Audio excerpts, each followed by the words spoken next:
Good morning. How the devil are you doing this fine day? Me? Well, you find me stunned, astonished, and humbled in roughly equal measure. For today marks our 200th consecutive episode since we first inflicted this show upon an unsuspecting world way back in February this year. I will be talking about more about that a little bit later on. Before we go any further, a huge thank you to my Construction Collective colleague Peter Haddock, who sent me this new T-shirt especially for our 200th show. Make sure you can see that. Eat, sleep, live stream, repeat. Many thanks for that, Peter. That slogan pretty much sums up my life for the past 9 months. Right, since this is such a momentous landmark, here's a quick word from the man who didn't exactly inspire the show, but who unquestionably made it necessary. I urge you, at this moment of national emergency, to stay at home, protect our NHS, and save lives. Good morning. How the devil are you doing this Friday?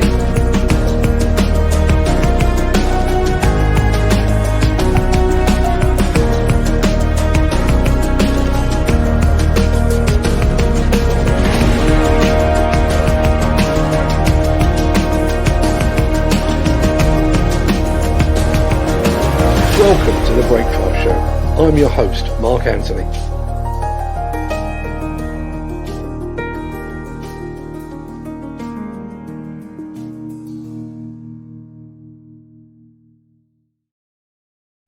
Wow, I own a lot of shirts.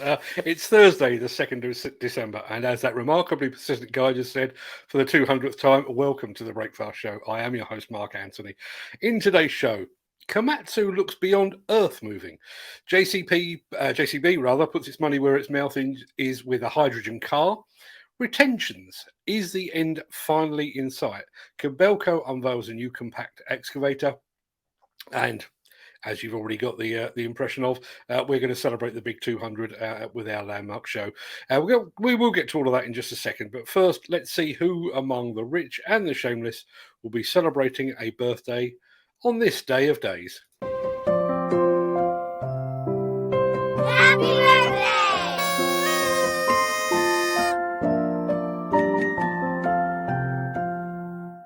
And it's many happy returns to designer Gianni Versace and to actress Lucy Liu, to tennis superstar Monica Seles, and to singers Nelly Furtado and Britney Spears. And also, just wanted to mention this, for happy first birthday to Eastern Demolition. Many happy returns, or first anniversary, to Mark Kolk and the team over at Eastern Demolition. Many happy returns to them, in fact, one and all.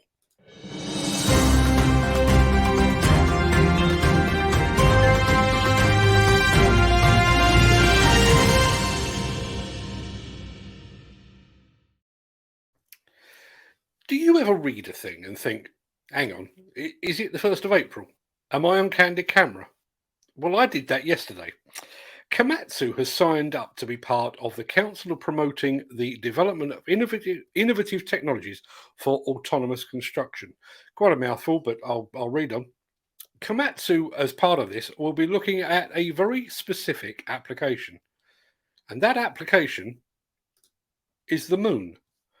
According to a statement, in the near future, Komatsu will contribute to Japan's achievement of advanced construction and research and development of outer space construction activities. A key part of this work will apparently lie in the development of digital twin technology. The statement says because it's complicated to approach actual objects on the moon's surface, Komatsu believes that digital twin technology is essential, precisely recreating site conditions and machines. To develop this technology, Komatsu will conduct a feasibility study to verify the possibility of developing high-precision digital twin technology, the basic technology of lunar construction equipment. Specifically, Komatsu will create and operate a hydraulic excavator in cyberspace and compare its movements with actual equipment on Earth to verify the simulator's precision. Komatsu will also set the surface conditions of the moon as cyberspace and check the movements of the excavator in the simulator in order to identify the issues facing our lunar equipment. So, you've heard of Earth moving equipment? Well, pretty soon it seems like we might have moon moving equipment as well. But what are they actually planning to build? It doesn't say. Do they require planning permission? And if they do, who do they apply to? So many questions. The Miller GT series heralds a new era of unrivaled power and cutting-edge intelligent coupler technology, increasing job site safety, machine versatility, and productivity. It's the added versatility that you need at the value you can afford. To find out more, visit millergroundbreaking.com. It's one thing to talk the talk, but it's quite another to walk the walk as well. Amidst all the chat about our hydrogen future, JCB has acted, adding a Toyota Mirai hydrogen fuel cell car to its company fleet, just as it develops its own hydrogen engine technology. The vehicle is among the first batch of Toyota's second-generation hydrogen-fueled cars to arrive in the UK since its launch earlier this year. JCB's purchase of the Toyota Mirai comes as the company invests £100 million in the development of super-efficient hydrogen engines to power its equipment. The wraps have already come off two prototype hydrogen-powered machines, a backhoe loader and a load-all telescopic handler, which were both displayed at COP26 in Glasgow. Toyota's all-new Mirai is its second-generation fuel cell electric car. It offers enhanced driving performance, better fuel efficiency, a 30% greater driving range, and a price tag that's almost 25% lower than its predecessor. The increased efficiency of the Mirai's fuel cell system, coupled with a 1 kilogram increase in hydrogen capacity, gives the car a range of approximately 400 miles, an increase of 100 miles over the first-generation model. There's only one thing lacking from that, as far as I can see. Where's the JCB, that familiar JCB number plate? Used to so enjoy spotting those out in the wild. Maybe that's just me, just showing my age again.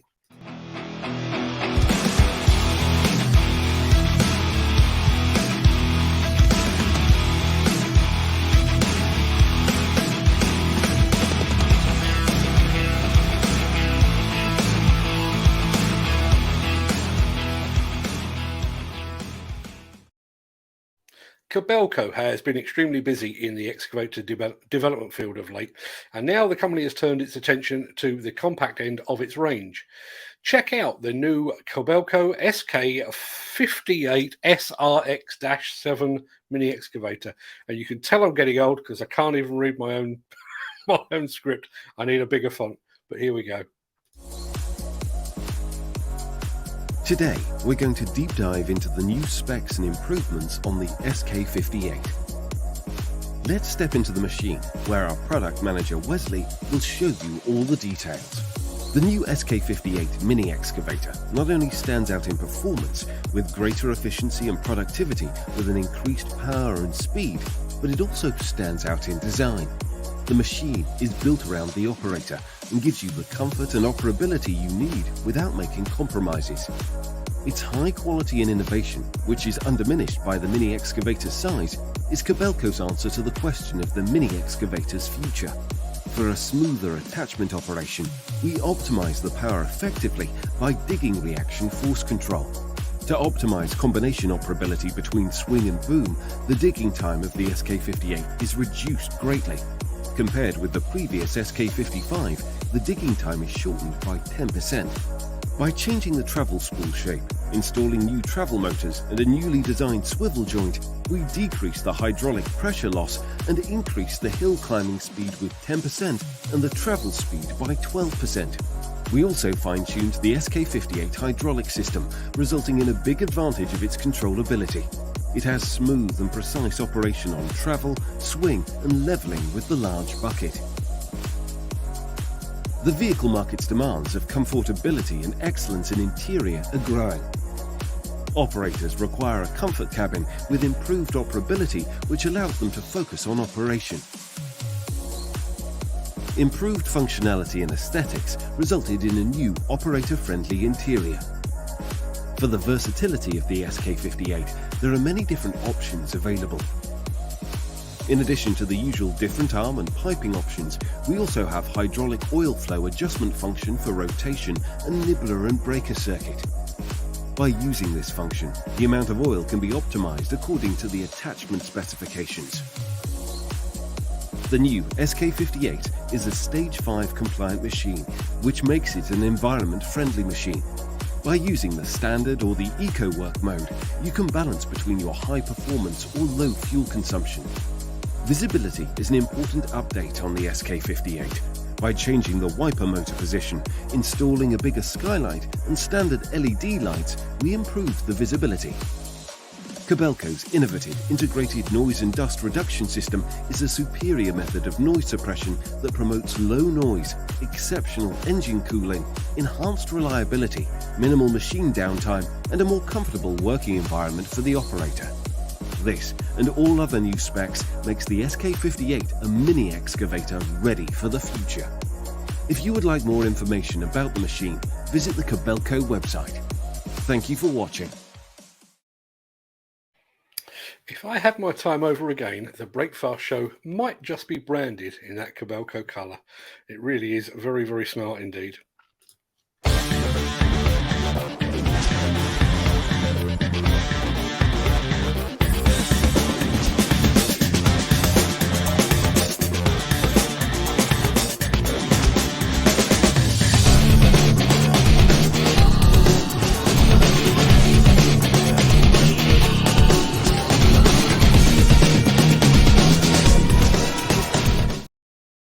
I'm going to get to talking about our 200th show in just a second, but first, draft legislation has been submitted to the House of Lords to finally outlaw the use of retentions in construction contracts.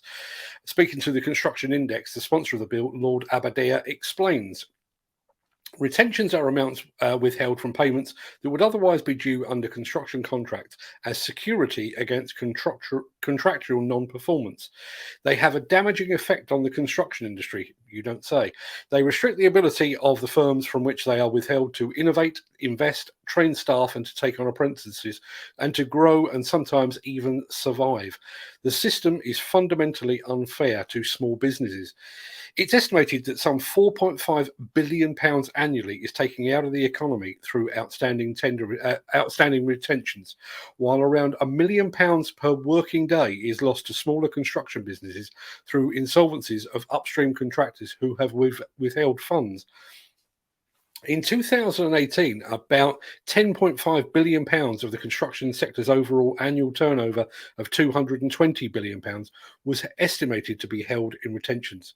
The collapse of Carillion alone resulted in the loss of hundreds of millions of pounds of such retained funds, forcing a number of small firms into bankruptcy.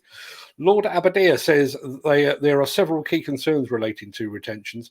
The most significant are that retentions owed to subcontractors are sometimes never paid at all, and that the funds are not actually ring-fenced or protected in any way. So if the contractor holding them becomes insolvent, they are lost, and the firms to which they are owed receive nothing.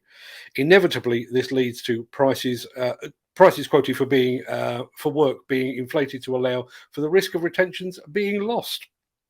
I'm just going to grab this and put it in the chat. You can actually read a full version of that. Let me just put this in the chat while I'm doing it. There we go. You can read that over on Construction Index right now. I've got to be honest, I have precious little faith in politicians as a whole. But in this instance, I sincerely hope that Lord Aberdare's bill passes into the statute books. It's been too unfair on smaller businesses for way, way too long. Axoft and Svantec are your high-end partners for noise, vibration, dust and air quality systems, sensors and software. To find out more, visit axoft.co.uk or call 01234 639 550. 283 days ago, the construction and demolition media landscape shifted ever so slightly. At 10 a.m. on Monday the 22nd of February, we broadcast our first ever episode of The Breakfast Show. For the first time, we were able to deliver industry news in real time, and we've brought you breaking news quite literally as it was happening, both here in the studio and thanks to our friend Peter Haddock from out in the field as well. Today marks our 200th consecutive live show. Our live show that started out as a 10-minute snapshot, but which has evolved to become a 30, 40, 50, and even 60-minute show on a fairly regular basis. We have clocked up the equivalent of 49 and a half hours of non-stop broadcasting. We've brought you 88 new product introductions and more than 40 guests as well. Lord alone knows how many mistakes there have been in there, and judging by that, the pre-roll that we did earlier on, Lord alone knows how many shirts I've gone through either. Before I say anything more, though, I think it's worth looking back at our first episode. I know some of you were actually here for that first show, but for those that weren't, this is how it all began.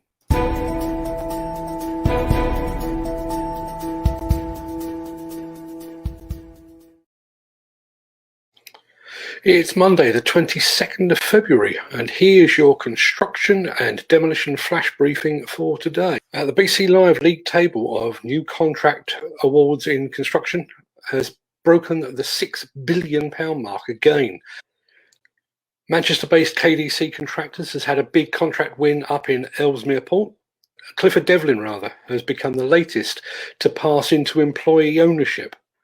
Construction apparently is failing to grasp app development, and tomorrow marks the sombre 5th anniversary of the Didcot disaster, and there's still no resolution in sight. That's actually quite painful to watch, isn't it? Quite why anyone came back for episode 2, frankly, is a mystery. What I can tell you is that I was so disappointed with the quality of that first episode, I didn't even post it to YouTube. In order to find that, I had to go back through my downloaded archives. And I also did a complete redesign before we aired episode 2, literally 24 hours later. Since then, there have been 2 changes in computer, 3 changes in lighting, a pair of new microphones, and at least 3 sets of headphones. And all of that has been added with just a single aim, to make each new show just a little bit better than the one that came before it. The idea of the show was born out of the lockdown that prevented me from doing the job that I've been doing for the last 30 odd years. These shows initially gave me a purpose. They gave me a reason to get out of bed in the morning. But these shows are now so much more than that. The thing that I'm most proud of these shows is not that I've clocked up an unprecedented 200 consecutive live shows.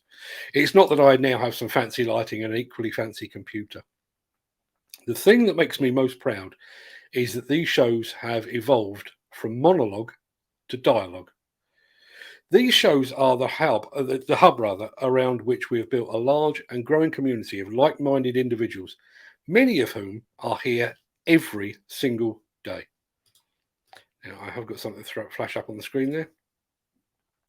Those individuals ask questions, they provide answers, they interact, they advise, and they encourage. I honestly believe that I've gained more knowledge and insight than I've actually imparted. Now, would I have made 200 consecutive live shows without all of these people? Possibly. I don't have much else to do, frankly, and I do like the sound of my own voice. But would it have been quite so enjoyable? Absolutely not. So rather than patting myself on the back for not getting sick in 200 days, for having no social life and being able to press a few buttons, I would like to thank you, Ken Hatcher, Gary Muirhead, Peter Ferguson, Callum McIntosh, Louise Carney, James Doble, Mick Norton, and so many more. Too many to list here. Thanks also to our show sponsors, Miller, Foss, Setco and Axoft, who all took a punt on an untried and unproven form of media. And I'd also like to thank my construction collective colleagues, Nick Drew and Peter Haddock. Both have made huge contributions to these shows in front of the camera, but just as importantly, behind the scenes as well. And Peter, as you'll know, very kindly sent me this T-shirt to mark our 200th show as well. So thanks again for that, Peter. So where do we go from here? Well, in the short term, I will start winding these shows down a bit, purely for the Christmas period. We may stir in a few non-new shows as the news flow starts to decline in the run-up to the festive period. In the medium term, I'm planning to regroup and to give the show a makeover during the Christmas period, just to keep things looking and feeling and sounding fresh. You will get to see the first of the new look shows when we come back on Wednesday, the 5th of January. In the long term, who knows? While I love doing these shows every single day, I think there will be times when I actually need to get the PPE on and get out and meet some real people rather than talking to them over cyberspace. But we've got some new shows in the pipeline for the new year, starting with our attachment special in mid-January. And I'm hoping to squeeze in one more surprise between now and the end of the year, which should also then go on to be part of our regular programming. And that's what it is. It is regular programming now. So that's it. 200 cans in the show. Time to go back to work. Sorry to interrupt the guy with the funny glasses, but if you're enjoying this video, please hit the like button as it helps our channel. Or, better still, share this video with a friend or a colleague. Thank you. Right, back to Beardy.